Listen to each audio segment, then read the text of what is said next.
Hola a todos, a todas, bienvenidos, bienvenidas sean a esta tercera parte de la protección de datos personales, de esta segunda parte del módulo 4, en que estamos aprendiendo acerca de protección de datos personales. En este último video vamos a aprender un poco más acerca del principio de información y de algunas buenas prácticas que deberíamos de tener más que instaladas y previstas si tenemos o estamos trabajando con un sistema de telemedicina, de telesalud. Y en general estas recomendaciones les van a ser útiles para, pues para cualquiera de sus prácticas, o sea digital o no sea digital. Entonces vamos compartiendo pantalla. Eh, Recordemos que en el video pasado aprendimos acerca de los principios que debemos seguir para la protección de los datos personales, en el tratamiento de datos personales. Ya empezamos a ver uno que era el del consentimiento, las excepciones para pedir consentimiento y en esta ocasión vamos a ver, vamos a empezar con el deber de información del personal sanitario y vamos a tratar de hacerlo un poco más corto que el anterior. Bueno, tenemos este deber de información del personal sanitario que no debe de confundirse, aunque es muy parecido con el deber de información que tenemos en materia de protección de datos personales y que sin embargo están intrínsecamente pues relacionados, están muy unidos, o sea, son primos hermanos, ¿no? Porque tenemos este deber como personal sanitario de informar respecto a la información relativa a la enfermedad, al tratamiento, al pronóstico, diagnóstico y tratamiento que tengamos para con el paciente, pero también el paciente, y también tenemos deber de informar el derecho que el paciente tiene de acceso a la propia información. ¿Dónde está depositada la propia información? En el expediente clínico. Entonces, el paciente, grabémonoslo bien, tiene derecho de acceso a su propia información, al expediente clínico completo, no nada más a un resumen clínico como lo marca la norma 004, que ya ha sido bastante superada, eh, tanto porque fue publicada en el Diario Oficial de la Federación en 2012, tanto por eso como por pronunciamientos, perdón, tanto de la Suprema Corte de la Justicia, del Poder Judicial de la Federación en general, como de los órganos garantes en materia de protección de datos personales, que pueden ser el Instituto Nacional de Transparencia, Acceso a la Información y Protección de Datos Personales, el famosísimo INAI, o los órganos garantes de las entidades federativas, recordando lo que vimos en el primer video, será en este caso, en el caso de Hidalgo, el Instituto de Transparencia, Acceso a la Información y Protección de Datos Personales para el Estado de Hidalgo. Entonces, teniendo esto en claro, continuamos. ¿Cuál es la importancia de que nosotros demos esta información y también la importancia de que nosotros como usuarios de los servicios de salud, que nadie estamos exentos a enfermarnos, aunque seamos médicos o lo que seamos, cuál es la importancia de que nos informen? Primero, de cultivar esta relación del personal y el usuario del sistema de salud. Cada día tiende a equilibrarse en jerarquía. Seguramente lo vieron en módulos anteriores, que la relación tendía a ser paternalista, pero ahora es una relación bastante equilibrada por este acceso a la información que se está procurando dar y que es una tendencia no nada más de aquí, sino de por lo menos todo el mundo occidental y de la Escuela Europea de Protección de Datos Personales de la que somos herederos. También el personal tiene el deber de informar al usuario, lo que decíamos hace rato, respecto al estado de su salud de manera puntual y obviamente habrá excepciones dependiendo del estado de salud que tengan, pero todo tendrá que ser, acuérdense que cuando nosotros hacemos uso de una excepción, siempre tiene que estar fundada y motivada, ¿no? Y el principal depositario de esa información o el principal destinatario será justamente el usuario, el paciente, no el familiar y sobre todo no terceras personas cuando el paciente esté plenamente consciente en uso de sus facultades mentales y no esté incapacitado. Entonces, tendremos que informarle a él, ¿no? Esto es un derecho, pues, fundamental, que está no nada más previsto en materia de datos personales, sino que lo pueden ver también en toda la reglamentación y legislación en materia sanitaria que existe y que seguramente ya checaron en videos anteriores. ¿Y por qué es importante? Pues porque resulta una garantía para el ejercicio y para el ejercicio y justamente también esa garantía, ¿no? Es algo fundamental, es una piedra fundacional del ejercicio y la garantía del derecho a la salud. Entonces, tenerlo importante no debemos soslayarlo, no debemos menospreciar esta información, porque la consecuencia que a mí me encanta mucho comentarles de esto, ¿no? El usuario o el paciente que esté informado, pues va a ser una persona responsable y va a ser exigente con su derecho de acceso a la información y también va a buscar entonces que se le garantice su derecho a la salud y como consecuencia tendremos una persona que va a tomar decisiones informadas y responsables para con su persona, así sea la que a nosotros no nos parezca. Si está plenamente dotado de la facultad para hacerlo, le corresponde la decisión al paciente y a nadie más. Yo sé que esto va en contra mucho de nuestra formación profesional, no nada más ustedes como médicos, sino también a veces en otras profesiones pensamos que podemos suplir la voluntad de la persona que nos está requiriendo el servicio, pero esto no es así. O sea, esto, como decíamos al principio de los videos, hablábamos de la autodeterminación informativa, ¿se acuerdan? Bueno, pues los derechos están todas estas cuestiones están siendo muy tendientes a procurar la autodeterminación de las personas, es decir, a procurar este principio de autonomía de las personas que decidan por sí mismas y cómo pueden decidir de la mejor manera que pueden decidir es justamente eso, si están bien informadas, con información exacta, veraz y oportuna para la condición que ellos están viviendo particularmente. Y ahí es como cuando entramos nosotros como profesionales, ustedes como profesionales de la salud o cualquier persona a la que le estén solicitando el servicio, entramos como profesionales para poder brindarle las directrices necesarias y las herramientas para que tome la decisión que le convenga más a él como paciente, no a nosotros como profesional o no a nosotros como ente gubernamental. Y esto, aunque suena un poco utópico, pues es lo que deberíamos estar procurando y como les decía en los videos pasados también, pues es lo que se está procurando también a nivel de resoluciones en órganos jurisdiccionales y no jurisdiccionales. Bueno, ¿cuál es la utilidad del deber de información? Pues primero garantizamos el derecho de acceso a la protección a la salud de una mejor manera y más responsable, como explicábamos antes. Se tienen que informar las finalidades para las que serán utilizados los datos personales de salud que se recabarán y en general es para la toma de mejores decisiones, ¿no? De decisiones responsables y de decisiones informadas.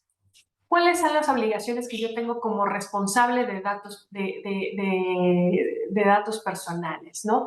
Primero, pues hay que informar sin dilación al titular de los datos y al órgano garante las vulneraciones que sufra la información que se trata. Si me robaron información, si hubo un acceso no autorizado, todo ello, lo que tenemos que hacer es primero controlar esa brecha de seguridad y después hacer la notificación correspondiente. ¿Qué no queremos notificar? Bueno, pues es una obligación porque el órgano garante tendrá que monitorear que todo regrese a la normalidad y que estemos cumpliendo con ciertos estándares y el titular, que yo creo que es el primero que tendríamos que informar, pues tendrá o estará sabiendo qué es lo que está pasando para hacer lo que su derecho corresponda, así sea una acción legal en contra de nosotros, que pues recordemos que obviamente no son gratas, pero pues no es algo que en ese caso no nos hubiéramos ganado y el titular de los datos tendrá derecho a hacer ese tipo de ejercicios legales si así le conviene.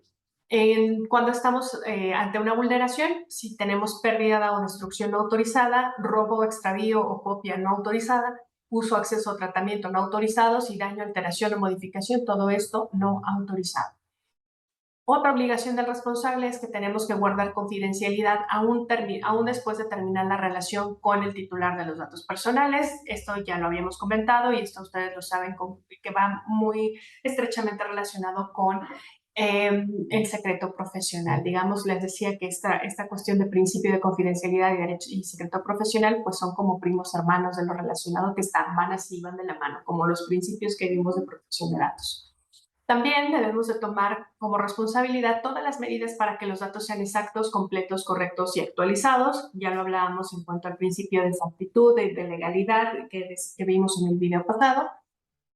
Ahora bien, si los datos ya cumplieron con las finalidades previstas, se suprimen. Primero se tiene que hacer un ejercicio de bloqueo. El ejercicio de bloqueo, a grandes rasgos, lo que consiste es en evitar que se sigan tratando o utilizando esos datos y pues se consulta a la persona si quiere que se dé de baja o esta incluso es una respuesta el ejercicio al derecho de cancelación o supresión de los datos personales. Entonces, debemos de tener también este tipo de pues mecanismos completamente establecidos e incluso aceitados para que en el momento que nos hagan una solicitud de esta manera sepamos cómo responder. Si se ha concluido el plazo de conservación de los mismos, también procede la supresión previo bloqueo. En materia sanitaria sabemos que tenemos un plazo de conservación obligatorio de 5 años, pero no se hace nada más así. Vamos a verlo en las buenas prácticas. También se deben establecer procedimientos, ya lo habíamos dicho, para bloqueo y supresión, pero también para la conservación. Y para esto tendríamos que tener establecido una política, en la política de privacidad, nuestro ciclo de vida esperado de los datos personales y qué hacemos y cómo reaccionamos ante cada paso o ante cada etapa de la vida de los datos personales, desde la recolección, el tratamiento, el uso, cómo reaccionamos ante solicitudes de derechos ARCO y después, o sea, la forma de la conservación para las transferencias, cuáles son pues las estrategias que se siguen y después de qué manera se bloquean y de qué manera se suprimen los datos personales, que no es nada más así, hay que tener otro tipo de prácticas. Se tiene que poner como obligación de responsable también a disposición y también explicarlo, que lo decíamos la vez pasada, a los datos, pues el aviso, al titular de los datos, el aviso de privacidad integral. En el caso, eso se me había pasado a decírselos, en el caso de sujetos obligados tenemos dos tipos de avisos de privacidad. El aviso de privacidad integral, que es el que conocemos, que es el muy largo, el completo, y el aviso de privacidad simplificado, en el que vendrán solamente algunos datos, los más importantes, entre ellos quién es el responsable, las finalidades del tratamiento, los datos que se recaban y el domicilio del responsable para hacer todo lo que contamos, ejercicio de derechos ARCO, negar consentimiento o, bueno, dar de baja ese consentimiento, revocar el consentimiento, etcétera.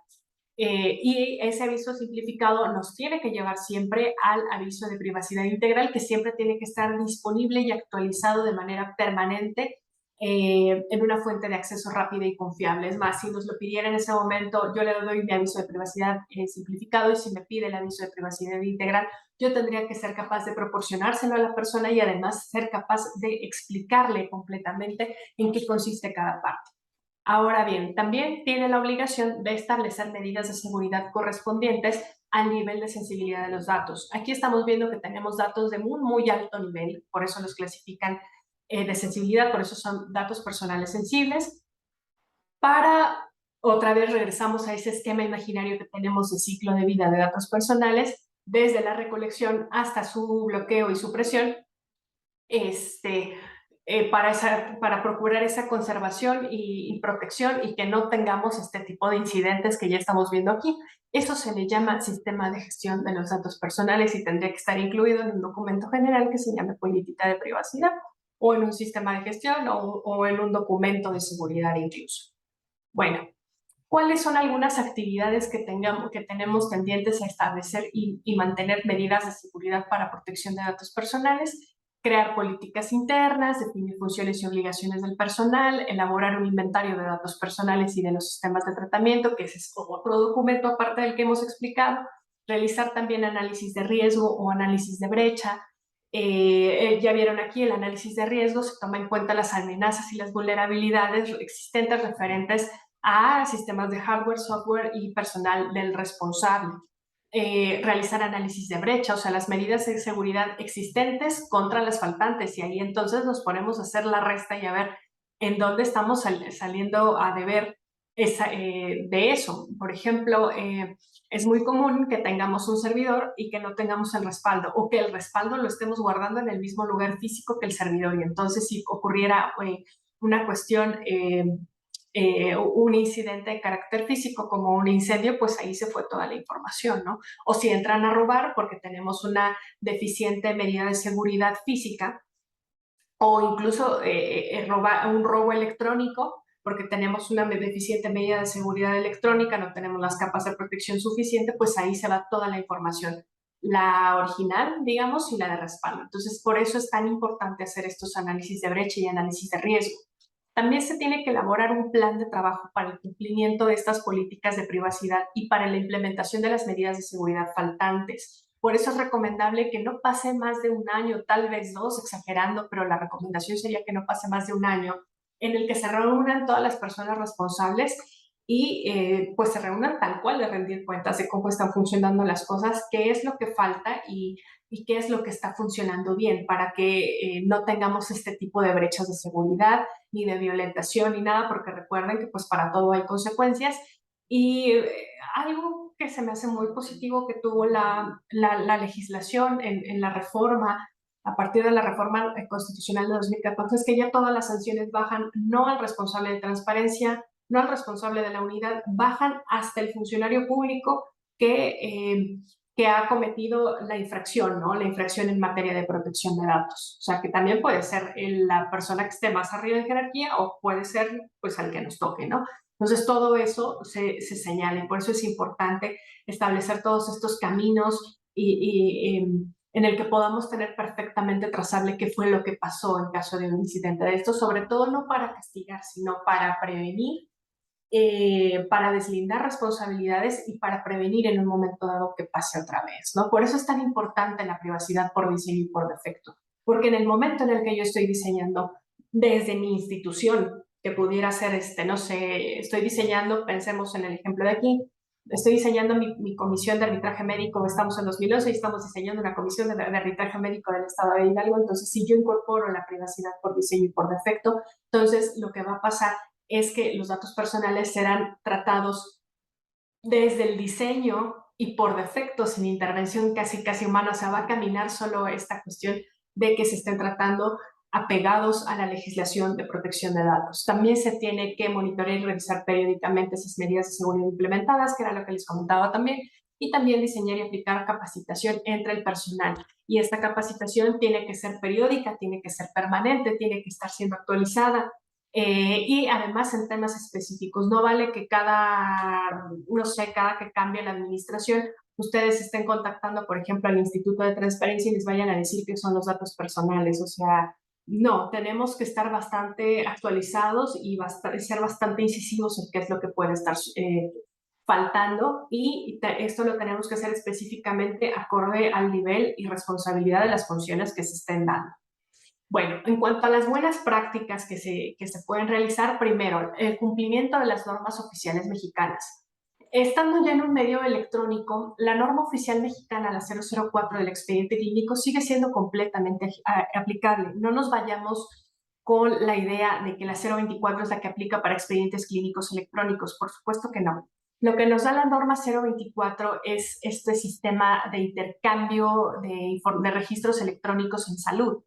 Pero estos registros electrónicos en salud tendrán que ser acordes a lo que nos da la norma 004. Es decir, mi documento de Word, que se llama Expediente Clínico de Olvera, tendrá que cumplir con la norma 004. La norma 024 me da únicamente cómo tendrá que ser esa plataforma electrónica salud. ¿Cuál es la recomendación aquí? Que hagan lo posible por registrar este sistema que están utilizando en telemedicina, en estos sistemas de telesalud, que hagan lo posible por estarlo registrando y por estarlo certificando en la Dirección General de Salud de la Secretaría de Salud Federal. Esta certificación dura 2 años, pero nos da la garantía de que cumple con todos los estándares de seguridad y de interoperabilidad, porque si no, entonces, ¿cómo vamos a estar intercambiando la información en salud? Sería un despropósito. Yo puedo tener la mayor tecnología de punta aquí, pero si mi destinatario no puede estar leyendo la información, de nada nos sirve. Debemos de tener una política institucional de archivos. Contrario a lo que pudiéramos pensar, los archivos son parte integral, así como la transparencia y la protección de datos son parte integral y transversal de nuestra institución. Nosotros tendríamos que acogernos como funcionarios públicos a la Ley General de Archivos y a la Ley de Archivos para el Estado de Hidalgo, que tampoco tiene mucho de haber sido promulgada, para establecer esta política institucional que nos permita entender cuál va a ser el ciclo de vida del archivo, desde el archivo de concentración, el archivo de trámite y el archivo histórico para aquellos que se vayan al archivo histórico. Aquí no hay archivo muerto, no hay archivo de baja, nada, salvo que pues obviamente pues si se tenga que dar de baja haya justificación para darlo de baja y no nada más se rompe o se tiran las cajas de los expedientes a la basura, porque eso pasa mucho, que nos encontramos expedientes clínicos completos en la basura sin anonimizar, sin disociar, sin nada. Entonces hay empresas incluso que se dedican a dar de baja, se tiene que hablar obviamente con su archivo de concentración, con su titular de archivo de concentración para llevarlo a cabo. Y una práctica muy recomendable es que se incinere completamente o que se mande, bueno, que se procese la hoja, incluso les pueden regresar hasta hojas recicladas, y lo que van a quedarse en lugar de, pues con cierto número de expedientes, con lo que se van a quedar únicamente es con una hoja donde dé cuenta que tales expedientes de tal a tal se han dado de baja y ahí consta, ¿no? Entonces, esto es bien importante, que trabajen también de la mano, no solo con su unidad de transparencia, sino que trabajen de la mano con su unidad de archivo para que creen una política institucional que les permite garantizar estos derechos, el derecho de supresión y el bloqueo de los datos personales ahí utilizados. En cuanto a la cuestión de confidencialidad y protección de datos, bueno, vimos algunas pues, obligaciones que tienen los sujetos obligados, pero, valga la redundancia, pero buenas prácticas tenemos que elaborar avisos de privacidad, políticas de privacidad o sistemas de gestión como los que hemos visto, documentos de seguridad y cartas de confidencialidad. En cuanto a las cartas de confidencialidad, no son mandatorias en todas las partes. ¿En dónde he visto que son mandatorias? El INEGI hace mandatoria la carta de confidencialidad para acceder a datos personales. Eso sí, está en el diario oficial de la Federación. Otro ejemplo que les puedo poner son las cartas de confidencialidad que nuestros usuarios firman para entrar a la etapa conciliatoria del proceso arbitral médico aquí en la Comisión de Arbitraje Médico, pero las otras cartas de confidencialidad no son mandatorias. ¿Para qué nos ayudan? Para que el empleado, para que el trabajador de la salud tenga conciencia de que no debe de estar filtrando la información, no debe de acceder a información a la que no tiene que acceder. Pero sí debo decirles que independientemente de que se firmen o no las cartas de confidencialidad,